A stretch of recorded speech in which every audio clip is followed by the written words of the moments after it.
The universe pulsed with raw energy, a vast ocean of stars suspended in the cold grip of infinity. Somewhere at the edge of Sector 666, a dying sun bled light over a graveyard of broken moons. The remnants of ancient wars drifted silently, forgotten by time, until a ripple of force tore through the void. It wasn't cosmic, it was personal. Lobo, the last Czarnian, roared through space on his chain-rigged spacehog, leaving a trail of shattered debris in his wake. His eyes glowed with a fury that didn't flicker. He had taken every contract from the multiverse's most sadistic employers, murdered gods, hunted celestial beasts, and even pulled off a few jobs for the new gods before pissing them off and riding away with one of their thrones mounted on his bike. The thing about Lobo is, he wasn't made like anyone else. He killed his entire species for a science project. He couldn't die, couldn't be reasoned with, and his moral compass was a spinning wheel that always pointed to chaos. The universe didn't love him. It didn't hate him either. It feared him, respected him, and tried time and again to ignore him, because when the main man showed up, things broke. But this time, he wasn't hunting some backwater warlord or high-ranking intergalactic trafficker. He had come looking for Black Adam. Not because he was paid to, not because of honor or justice or revenge, because of a question. For years, Lobo had wandered the edges of power, watching as gods rose and fell, as saviors turned tyrants and tyrants turned messiahs, and among them one figure always stood. Tall, commanding reverence and dread in equal measure, Black Adam, king, god, monster, protector. To some, Black Adam was the fist of divine retribution. To others, he was a tyrant hiding behind righteousness. But Lobo didn't care about labels. What bothered him, what obsessed him, was the question, can order, built on fear, truly be strength? Or is chaos, unbound and true, the only real freedom? Black Adam ruled his land with unshakable will, invoking justice by the crack of magical lightning. He protected Kahndaq from invaders, crushed corrupt regimes, and stood tall in the face of galactic powers. His people worshipped him, feared him, and called him their savior. He believed in control, in precision, in divine wrath channeled through discipline. And to Lobo, that was just another fancy cage. When he arrived on Earth, it wasn't subtle. The skies split open like a wound. The ozone layer screamed, and the main man dropped down in the heart of Kahndaq like a falling god, dragging with him a moon-sized asteroid he'd stolen from the Thanagarians just for the entrance. Black Adam was already there, standing amidst the trembling crowds with eyes like eclipses. The citizens watched in silence, knowing their protector was moments from unleashing the storm. Main man, Black Adam's voice rumbled like the mountain gods of ancient Mesopotamia. You have entered my domain without invitation. State your purpose or be removed. Lobo dismounted his spacehog, flicked his cigar into the sky, and crushed it with a grin. I'm here for the answer, Sparky. I'm here to find out who's right. You seek judgment? Black Adam floated above the cracked earth, his cloak whipping in the wind. Then know this, I do not play games with devils. Nah, Lobo chuckled. You just become 'em. You talk about order, about strength through rule, but tell me this. How free are your people if their god must force peace into their veins? How strong are they if they need you to keep them safe?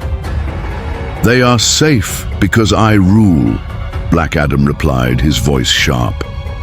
Chaos is a virus, a disease that feeds on the weak and glorifies destruction. You are the embodiment of that sickness.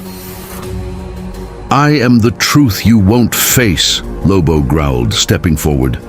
You think justice is some ancient code you protect, but it's just your pride wrapped in gold lightning. Me, I don't lie to the universe. I'm the worst it's got, and I own it.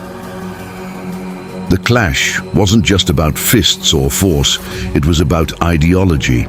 Black Adam stood for strength tempered by purpose, justice dictated by supreme control, peace held in the hands of one.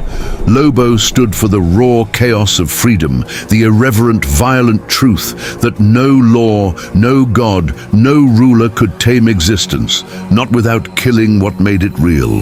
The people watched. People. Some afraid, some enthralled, others confused. How could such a monster challenge their god? And yet, some part of them listened, because deep in their hearts a question stirred. If peace must be commanded, is it truly peace? Or is it slavery? With gold chains? Black Adam's silence wasn't hesitation, it was calculation. He could kill Lobo. He knew it. He'd torn through gods of Olympus, shattered Martian tyrants, and outlasted doomsday-level threats. But he also knew Lobo wasn't like the others. He didn't fight to win. He fought because it was real, and that made him dangerous in ways most never understood. You think strength is chaos unshackled, Black Adam finally said, but chaos is nothing without structure. Power without direction is just destruction. You destroy because you can. I destroy so others don't have to. And there it is, Lobo spat, his grin widening. You think you're better because you got a reason. But the truth, pal, is destruction don't need permission. It is. You call me chaos, but I'm just the mirror. You hate me because I show you what you really are. You want peace? Kill everyone. You want justice? Burn the world. At least then, they won't suffer under the illusion of choice. Black Adam's eyes narrowed. Enough talk. The skies split again, not from a ship, not from magic, but from the raw anticipation of what was coming. Two forces, two truths, one bound by purpose, the other unbound by everything. The battle would not just be a clash of power, it would be an answer to a cosmic riddle that had haunted gods and mortals alike. Is control the path to peace, or is true strength only found in the unrelenting freedom of chaos? As Black Adam ascended into the storm clouds, lightning dancing across his fists, and Lobo revved his chain, his smile feral and eager, the universe held its breath.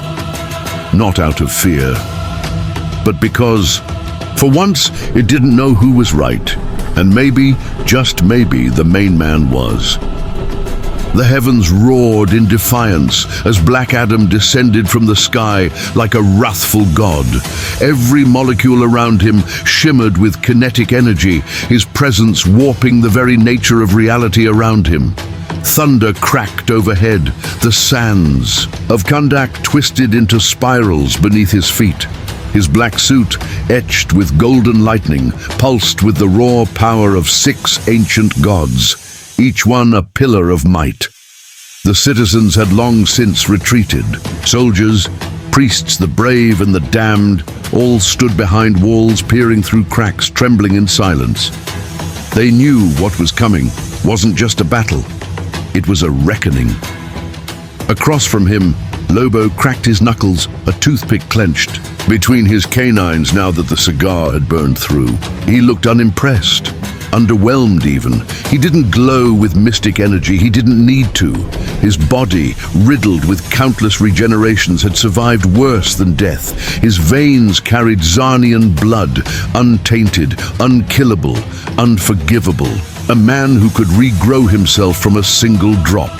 A demon who had punched death herself in the jaw and kept walking. There was no fear in his stance, no awe in his eyes, just raw, feral anticipation. Black Adam made the first move. A bolt of divine lightning screamed from the sky, but Lobo was already gone. He launched himself forward, the ground detonating beneath his boots. Adam caught the blur with one hand, countered with a fist that cracked the sound barrier, but Lobo twisted in midair, slamming a spiked boot into Adam's chest. The blow sent the ancient king hurtling through 3 buildings. Rubble exploded, flames burst skyward, but Adam emerged unharmed, infuriated. They collided again in midair, shockwaves ripping through the sky. Clouds scattered, winds shifted. A mountain 100 miles away cracked in 2 from the force.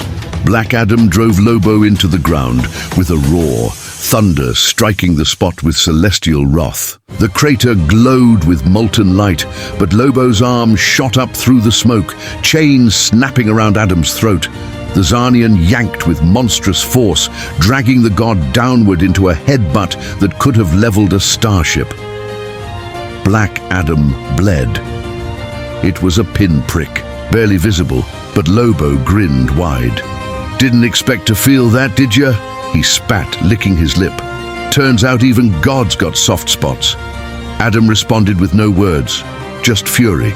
He grabbed Lobo by the skull and unleashed a lightning blast straight into his face. Skin melted, bones sizzled. The air stank of ozone and scorched Czarnian flesh. Lobo's body went limp, then twitched, then cracked with laughter. "Oh, you really don't get it," he muttered through a half-regrown jaw. "I like pain." And he did. Every atom of it. It reminded him he was still alive in a universe that kept trying to forget him. Where Adam saw pain as punishment, Lobo saw it as fuel. They traded blows across continents. Adam tossed Lobo into the Mariana Trench. He crawled out, dragging a megalodon behind him. Lobo crashed Adam into an orbiting satellite, then clubbed him back to Earth with it. Gods in other realms took notice. Spectral eyes from realms of order and chaos turned their gaze upon Earth, but none intervened. They all knew what was at stake was beyond the physical. It was philosophical. Midway through the fight, in the eye of a thunderstorm they created, Lobo landed atop a collapsed palace wall, bloodied but grinning. "You ever wonder why you fight? So hard to keep the world in line?" he called out over the gale. "You say it's justice, but I think it's fear. You're scared of what the world looks like without you in control." Black Adam landed before him, cloak shredded, skin smoldering from radiation burns Lobo had dealt him using a stolen solar grenade. But his eyes, those ancient judging eyes, still burned with conviction. "I'm not afraid," he answered. "I am necessary. Without me, they would destroy themselves." "They already are," Lobo snarled. "You just keep them too scared to realize it. That's not peace, that's sedation. You're just a glorified warden in a prison where you wrote the laws and branded the walls with your lightning." "They live, they prosper, they exist," Lobo snapped. "Existing ain't living. You gave them orders, sure, but you took away their right to choose chaos. You took away what makes them human." "And what," Adam asked, stepping closer, his voice lowering like a gavel, "makes you better?" "I don't pretend to be better. I am what I am. Honest, free, unbound. I don't lie to myself or the universe. That makes me real. You're a myth choking on its own legend." There was silence. Even the storm halted. Then Adam moved, and it was faster than light. He hit Lobo with a strike so powerful, time fractured. They were pulled into a liminal space between seconds, a white void where thoughts echoed louder than sound. Here, time didn't matter, but meaning did, and Lobo laughed. "You dragged me into a pocket of timeless space just to finish this?" he asked, hovering in the void, blood trickling down his arm. "What? You scared the universe might hear you lose?"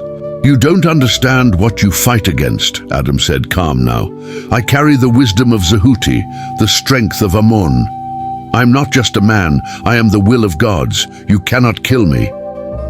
"Maybe not, but I ain't here to kill you." Lobo grinned. "I'm here to break you." He snapped the chain around his wrist, twisted it into a divine sigil he'd stolen from a dead angel in another galaxy, and drove it into the void between Adam's essence and his power. A rift opened. Not physical but conceptual. It wasn't an attack, it was a question. A metaphysical wedge driven between Black Adam and his certainty, and in that instant the king faltered. He saw Kahndaq without him. He saw his people grow, stumble, stand again. He saw a world not ruled, but free, chaotic, flawed, alive. He hesitated. That was all Lobo needed. He surged forward, screaming something primal, something ancient, something true. He unleashed a torrent of force that wasn't magic or science or raw might. It was authenticity, the unkillable force of being genuinely oneself in a universe built on lies. And he struck Adam down, not into death, but into truth. The god fell, not defeated by strength, but by the collapse of his unwavering certainty. When the void snapped closed and time resumed, Black Adam crashed into the earth like a fallen titan. He didn't rise. Lobo stood over him, panting, bleeding, laughing. "You'll wake up," he muttered, lighting another cigar. "You'll heal, and maybe you'll still think you're the answer. But you ain't. Not to this question." He looked to the storm-ridden sky, grinning. Sometimes the universe don't need a savior. Sometimes it needs a bastard who won't flinch. Then he mounted his spacehog, flipped the sky off, and rode into the void, alone, unchained, undefeated. And somewhere deep within the cracked armor of Black Adam's soul, a seed of doubt took root. Lobo had won. Not because he was stronger, but because he was true. And in a universe that feeds on illusion, that might be the rarest power of all.